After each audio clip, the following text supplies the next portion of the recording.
بسم اللہ الرحمن الرحیم۔ رب اشرح لی صدری ویسر لی امری واحلل عقدۃ من لسانی یفقہوا قولی۔ اس پروگرام میں آپ کا بہت بہت خیر مقدم ہے۔ آج ہم آپ سے سیرت کی کچھ باتیں کریں گے۔ سیرت کے معنی ہوتے ہیں پروفٹ محمد صلی اللہ علیہ وسلم کی زندگی کے حالات اور واقعات، یعنی لائف آف دی پروفٹ محمد صلی اللہ علیہ وسلم۔ پروفٹ محمد صلی اللہ علیہ وسلم کو 610 عیسوی میں پیغمبر بنایا گیا اور قرآن آپ کے اوپر نازل ہونا شروع ہوا۔ یعنی قرآن ایسا نہیں ہوا کہ ایک ہی بار میں سارا کا سارا ریویل ہو گیا، بلکہ قرآن کے ریویلیشنز آتے رہے اور تقریباً 23 سال میں پورا قرآن مکمل ہوا۔ یعنی 23 سال تک قرآن کے ریویلیشن آتے رہے اور 23 سال کی لمبی مدت میں پورا قرآن آپ کے اوپر نازل ہوا۔ تو جب پہلی وحی آئی تو اس کے چند دنوں کے بعد سورہ المدثر یعنی چیپٹر نمبر 72 کی کچھ آیات آپ کے اوپر نازل ہوئیں، جس میں اللہ تعالیٰ نے رسول اللہ کو حکم دیا کہ تم لوگوں کو خدا کی طرف بلاؤ، یعنی لوگوں کو خدا کے منصوبے کے بارے میں بتاؤ کہ اللہ تعالیٰ نے انسان کو کس لیے پیدا کیا ہے، یہ دنیا کیا ہے، اس دنیا کا کریٹر کون ہے، اس یونیورس کو کس نے بنایا ہے، کریٹر کون ہے، سسٹینر کون ہے، گیور کون ہے، انسان کو کس نے پیدا کیا ہے، اور انسان کی زندگی کا کیا مقصد ہے، کیا پرپز ہے لائف کا۔ تو یہ سب باتیں اللہ تعالیٰ نے حکم دیا رسول اللہ صلی اللہ علیہ وسلم کو، پروفٹ محمد کو، کہ تم لوگوں کو یہ باتیں بتاؤ۔ اس کو دعوت کہا جاتا ہے۔ قرآن میں دعوت اللہ کا لفظ آیا ہے، یعنی کالنگ پیپل ٹو گاڈ، خدا کی طرف بلانا۔ تو جب یہ حکم قرآن میں آیا سورہ المدثر میں چیپٹر نمبر 72 میں، تو رسول اللہ صلی اللہ علیہ وسلم نے اس کی پلاننگ کی۔ تو سب سے پہلے پروفٹ محمد نے اپنے گھر والوں کو اسلام کی دعوت دی۔ آپ نے سب سے پہلے اپنی بیوی حضرت خدیجہ کو دعوت دی، اور حضرت خدیجہ فوراً آپ کے اوپر ایمان لے آئی اور آپ کے دعوتی مشن کا بھرپور ساتھ دیا۔ اور سب سے پہلے حضرت خدیجہ نے رسول اللہ صلی اللہ علیہ وسلم کے ساتھ نماز پڑھی۔ کتابوں میں آتا ہے کہ ایک بار کا واقعہ ہے کہ پروفٹ محمد ایک پہاڑی پہ موجود تھے، تو اس وقت وہاں فرشتہ جبریل آئے، یعنی اینجل جبریل، اور جبریل نے آپ کے سامنے وضو کیا، اور یہ دیکھ کر پروفٹ محمد نے وضو کیا، اور پھر جبریل نے اور پروفٹ محمد صلی اللہ علیہ وسلم نے دونوں نے ایک ساتھ نماز پڑھی۔ پھر حضرت محمد صلی اللہ علیہ وسلم گھر آئے اور اپنی بیوی حضرت خدیجہ کو وضو کا طریقہ بتایا، اور پھر آپ نے اور خدیجہ نے مل کر نماز پڑھی۔ تو اس طریقے سے حضرت خدیجہ پہلی شخص ہیں جنہوں نے رسول اللہ صلی اللہ علیہ وسلم کے ساتھ نماز پڑھی۔ پھر رسول اللہ نے حضرت علی کو دعوت دی۔ حضرت علی کی عمر اس وقت تقریباً 10 سال تھی۔ ایک بار کا واقعہ ہے کہ پروفٹ محمد صلی اللہ علیہ وسلم اور حضرت خدیجہ نماز پڑھ رہے تھے، تو حضرت علی گھر میں آئے۔ تو حضرت علی نے بعد میں پوچھا پروفٹ محمد سے کہ یہ آپ کیا کر رہے تھے، یہ کس طرح کی عبادت آپ کر رہے تھے، میں نے اس طرح کسی کو عبادت کرتے ہوئے نہیں دیکھا۔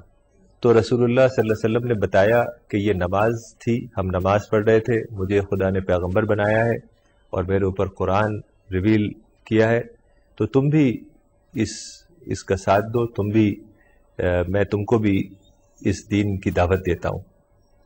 تو حضرت علی نے کہا کہ میں کل آپ کو بتاؤں گا۔ تو حضرت علی نے رات کو سوچا، اگلے دن وہ آئے اور رسول اللہ کے اوپر ایمان لے آئے۔ تو اس طریقے سے 3 لوگ ہو گئے، یعنی رسول اللہ صلی اللہ علیہ وسلم اور آپ کی اہلیہ حضرت خدیجہ اور حضرت علی، تو یہ 3 لوگ مل کر نماز پڑھنے لگے۔ تو اس وقت حضرت علی کی عمر صرف 10 سال تھی، تو اس طرح سے بچوں میں ایمان لانے والوں میں سے حضرت علی سب سے پہلے شخص تھے. تو اس وقت چونکہ حالات بہت مشکل تھے، کعبہ میں رسول اللہ جا کر نماز نہیں پڑھ سکتے تھے، تو اکثر حضرت علی، رسول اللہ صلی اللہ علیہ وسلم اور حضرت خدیجہ کہیں مکے سے دور کسی گھاٹی میں، کسی پہاڑ کے پاس جا کے نماز ادا کرتے تھے. تو اس کے بعد رسول اللہ صلی اللہ علیہ وسلم نے حضرت زید ابن حارثہ کو دعوت دی. زید ابن حارثہ دراصل ایک غلام تھے جو خدیجہ کے سرونٹ تھے. تو جب شادی ہوئی حضرت خدیجہ کی رسول اللہ صلی اللہ علیہ وسلم سے، تو اس وقت خدیجہ نے زید ابن حارثہ کو رسول اللہ کو دے دیا کہ آپ کے مددگار کے طور پر، اسسٹنٹ کے طور پر. تو اس وقت رسول اللہ نے زید کو فری کر دیا، یعنی آزاد کر دیا. تو جب کوئی غلام آزاد ہو جاتا تھا تو پھر وہ اپنے پیرنٹس کے ہاں، اپنی فیملی میں جا سکتا تھا. تو جب لوگوں کو پتہ چلا اور زید ابن حارثہ کے پیرنٹس کو پتہ چلا، ان کے فادر کو پتہ چلا، تو ان کے فادر اور انکل جو مکہ سے کہیں دور رہتے تھے وہ آئے مکہ، اور وہ رسول اللہ سے ملے اور انہوں نے کہا کہ چونکہ آپ نے زید کو آزاد کر دیا، اب ہم زید کو واپس لے جانا چاہتے ہیں. تو رسول اللہ نے زید سے کہا کہ تم اپنے والد کے ساتھ جا سکتے ہو، اب تم آزاد ہو. لیکن حضرت زید چونکہ رسول اللہ کے ساتھ رہتے تھے اور رسول اللہ کا جو اخلاق تھا، ان کا کیریکٹر تھا، اس سے اتنے زیادہ متاثر تھے کہ انہوں نے اپنے فادر سے اور اپنے انکل سے کہا کہ میں رسول اللہ کے ساتھ ہی رہوں گا، میں آپ کے ساتھ واپس نہیں جاؤں گا. اس طریقے سے ان کے انکل اور ان کے فادر واپس چلے گئے اور زید ابن حارثہ رسول اللہ کے ساتھ ہی رہنے لگے. بعد میں حضرت زید ابن حارثہ ایک بہت بڑے صحابی بنے اور کاتب وحی بنے. کاتب وحی اس کو کہتے ہیں جو لوگ قرآن کو لکھا کرتے تھے، یعنی جب قرآن نازل ہوتا تھا، جب قرآن ریویل ہوتا تھا تو رسول اللہ فوراً اس کو لکھوا لیا کرتے تھے. ہر وقت ان کے پاس کاتب وحی کی ایک ٹیم ہوتی تھی، جیسے حضرت عثمان ابن عفان، حضرت ابو بکر، حضرت عمر، یہ لوگ قرآن کو لکھا کرتے تھے. تقریباً 25 لوگوں کی ایک ٹیم تھی جو فوراً قرآن کو لکھ لیا کرتی تھی. تو ان میں سے زید ابن حارثہ بھی ایک بہت ہی اہم کاتب وحی تھے. تو جب رسول اللہ نے زید ابن حارثہ کو اسلام کی دعوت دی تو انہوں نے بھی فوراً اسلام قبول کر لیا. تو اس طریقے سے ایک ایک کر کے جو گھر کے لوگ تھے وہ اسلام میں داخل ہونے لگے. تو جب رسول اللہ صلی اللہ علیہ وسلم نے اپنی بیٹیوں کو، یعنی زینب، ام کلثوم، رقیہ اور فاطمہ کو اسلام کی دعوت دی تو چاروں بیٹیاں فوراً آپ کے اوپر ایمان لے آئیں. تو اس طریقے سے پروفٹ محمد صلی اللہ علیہ وسلم کی پوری فیملی ایمان میں داخل ہو گئی. تو یہ لوگ گھر میں قرآن پڑھتے تھے، جو بھی حصہ قرآن کا اس وقت نازل ہوتا تھا وہ قرآن پڑھتے تھے، نماز ادا کرتے تھے اور دعا کرتے تھے. اور اسی کے ساتھ ساتھ یہ لوگ دعوت کی پلاننگ کرتے تھے. پھر اس کے بعد پروفٹ محمد صلی اللہ علیہ وسلم نے فیملی کے باہر کے لوگوں کو اسلام کے بارے میں بتانا شروع کیا، قرآن کے بارے میں بتانا شروع کیا. قرآن کے جو حصے اس وقت تک نازل ہوئے تھے وہ آپ نے لوگوں کو پڑھ کر سنایا. تو سب سے پہلے جو شخص جن کو رسول اللہ صلی اللہ علیہ وسلم نے اسلام کے بارے میں بتایا وہ ابو بکر تھے.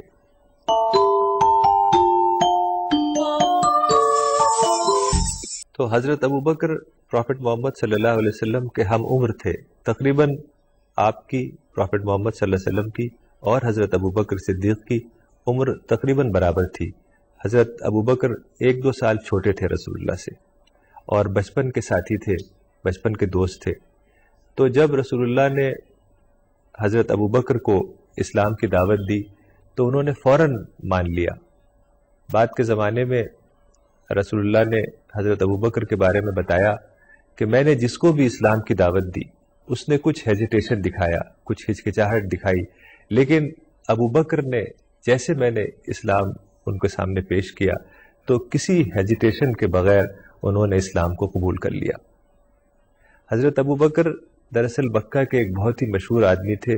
وہ ایک تاجر تھے اور اخلاقی اعتبار سے بہت ہی اعلیٰ انسان تھے، وہ بہت ہی نیک انسان تھے، اور چونکہ وہ ایک تاجر تھے اس کی وجہ سے بہت سے لوگوں سے ان کی جان پہچان تھی، اور وہ ایک اسکالر بھی تھے، یعنی تاریخ کا علم تھا، ہسٹورین تھے، اور اس زمانے میں ایک علم ہوتا تھا جس کو علم الانساب کہتے تھے، یعنی جینیالوجی، لوگ نسب کے بارے میں پڑھتے تھے، یعنی فیملی کے بارے میں اور فیملی ٹری کے بارے میں اور اینسسٹرز کے بارے میں نالج رکھتے تھے، اس کو علم الانساب کہا جاتا تھا، جسے جینیالوجی کہتے ہیں۔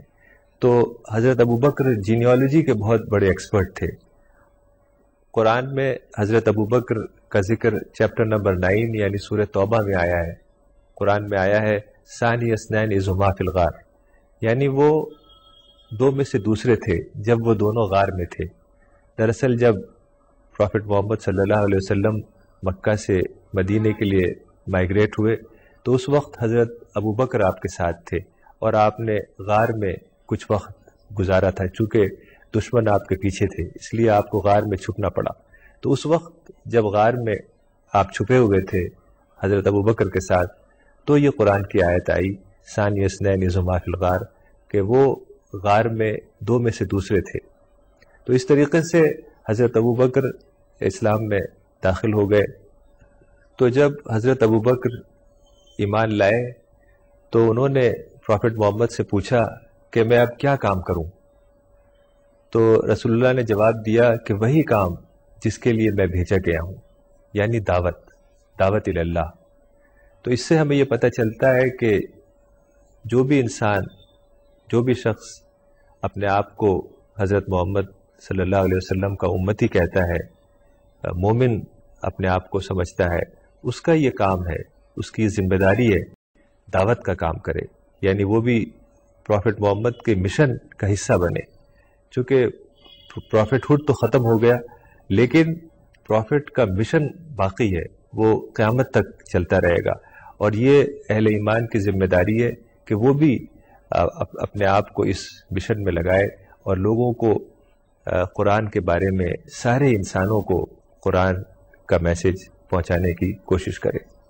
تو اس کے بعد حضرت ابوبکر رضی اللہ عنہ نے دعوت کی پلاننگ کی، اور جو لوگ، جن لوگوں کو وہ جانتے تھے، ان کو قرآن کا پیغام پہنچانا شروع کیا۔ تو اس کوشش سے 5 لوگ ایمان لائے۔ ان 5 لوگوں کے نام یہ ہیں: حضرت عثمان ابن عفان، عبد الرحمن ابن عوف، سعد بن ابی وقاص، زبیر ابن العوام، طلحہ بن عبید اللہ۔ حضرت عثمان کی عمر اس وقت 34 سال تھی، عبد الرحمن ابن عوف کی عمر 30 سال تھی، سعد ابن ابی وقاص کی عمر 27 سال تھی، زبیر ابن العوام کی عمر 22 سال تھی، اور طلحہ بن عبید اللہ کی عمر 13 سال تھی۔ تو جب یہ 5 لوگ اسلام میں داخل ہوئے تو حضرت ابوبکر ان کو لے کر رسول اللہ کے پاس آئے، انہوں نے اسلام کا اقرار کیا اور آپ کے ساتھی بن گئے۔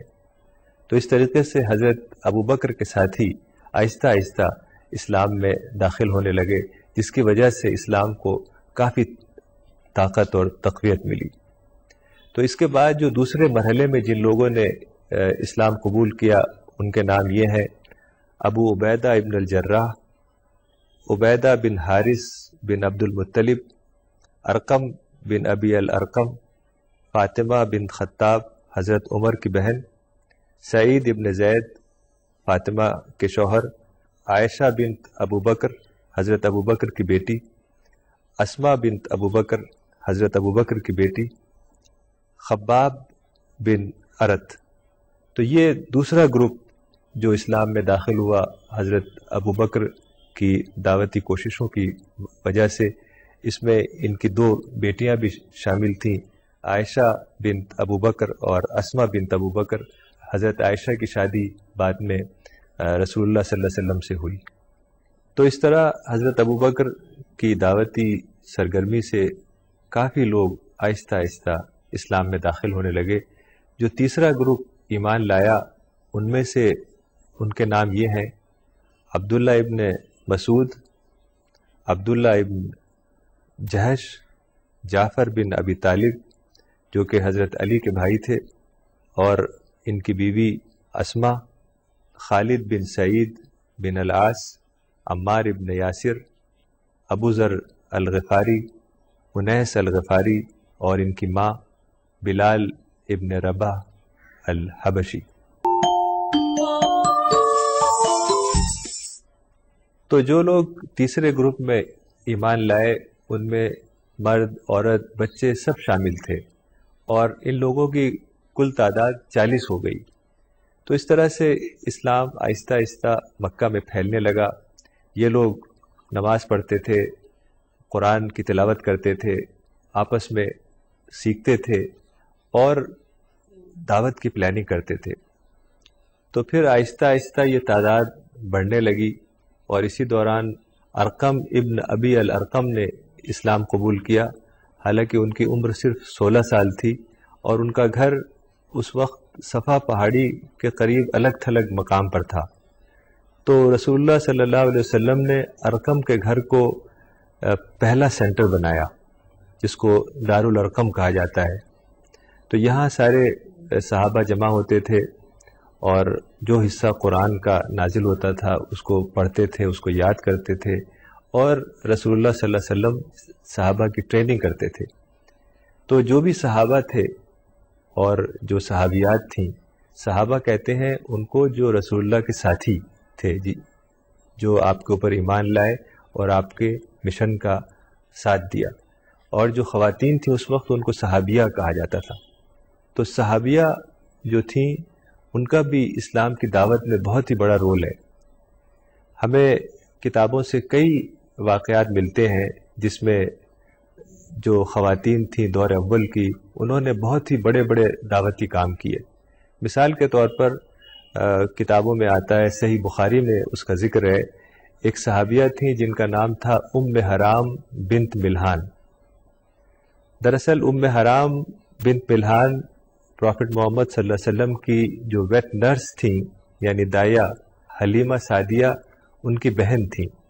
تو اس نسبت سے ام حرام کو رسول اللہ کی خالہ کہا جاتا ہے۔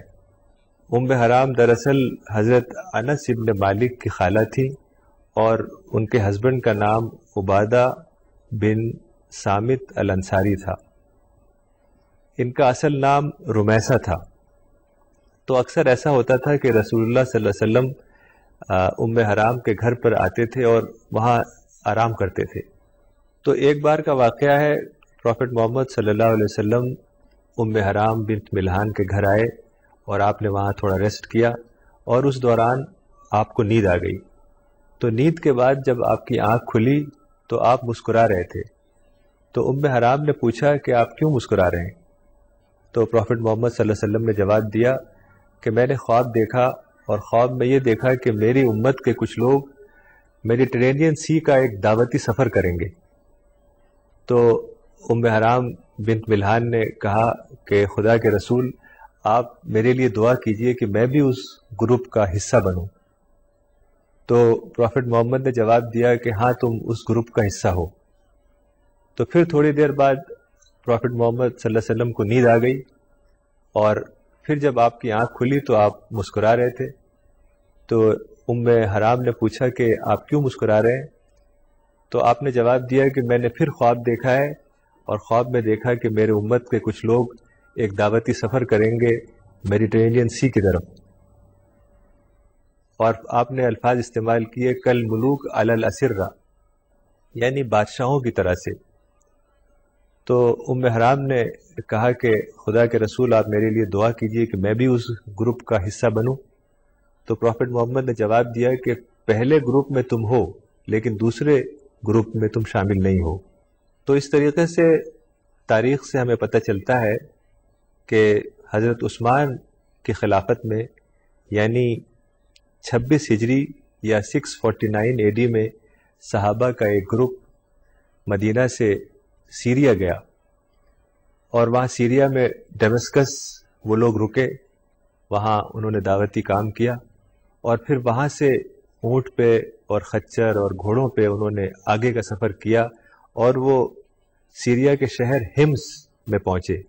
ہمس کو ہومس کہا جاتا ہے، اور یہ ایک ساحلی شہر ہے، یعنی ایک کوسٹ پر یہ شہر واقع ہے، ہمس میڈیٹرین سی کے کوسٹ پر واقع ہے۔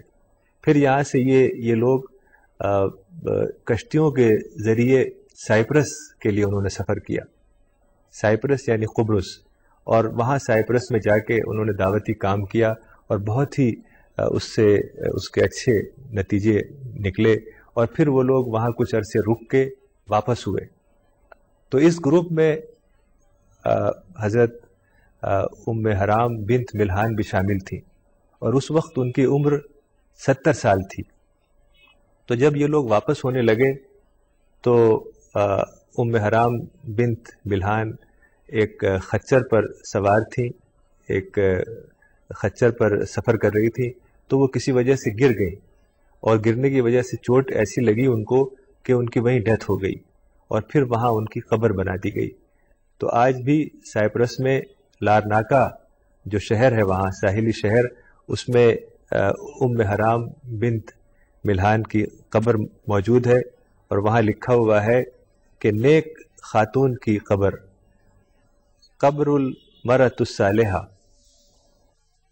اور اس کا نام ہے حالہ سلطان ٹیکی، یعنی سلطان انبیاء پروفٹ محمد صلی اللہ علیہ وسلم کی خالہ کی قبر۔ دراصل ٹرکش میں خالہ کو حالہ کہا جاتا ہے، تو اس لیے وہ خالہ کا لفظ حالہ میں تبدیل ہو گیا، حالہ سلطان ٹیکی یعنی پروفٹ محمد صلی اللہ علیہ وسلم کی خالہ کی قبر۔ تو اس طریقے سے آپ نے دیکھا کہ ارلی پیریڈ میں، شروع کے زمانے میں، کس طریقے سے خواتین نے بھی دعوتی کام میں حصہ لیا۔ تو ہمیں بھی چاہیے کہ ہم بھی دعوت کے لیے اپنے آپ کو، اپنا وقت لگائیں، اپنا ٹائم، اپنی انرجی، اور اپنے آپ کو اسلامی دعوت کا حصہ بنائیں۔ اسی میں ہمارے لیے دنیا اور آخرت کی کامیابی ہے۔ تو آج اتنا ہی، انشاءاللہ اگلے ایپیسوڈ میں حضرت محمد صلی اللہ علیہ وسلم کی زندگی کے کچھ اور حالات اور واقعات آپ کے سامنے رکھیں گے، اور دیکھیں گے کہ اس میں ہمارے لیے کیا سبق اور کیا رہنمائی کا سامان ہے۔ تب تک کے لیے خدا حافظ، وآخر دعوانا ان الحمد للہ رب العالمین۔